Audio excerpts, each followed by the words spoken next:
वरचा तो डोंगर हाय भक्तीचा सागर पडता भक्तावर नजर जाई जीवाचा तो घोर भक्ताशी तिची नाळ सदा सर्वदा त्रिकाळ सारा तिचाच योग खेळ असो आकाश पाताळ तिच्या मायेची पाखर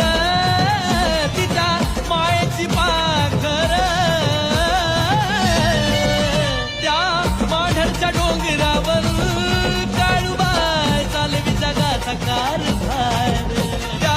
माढरच्या डोंगरावर काळूबाई चालवी जगाचा कारभार चालवी जगाचा कारभार काळूबाई चालवी जगाचा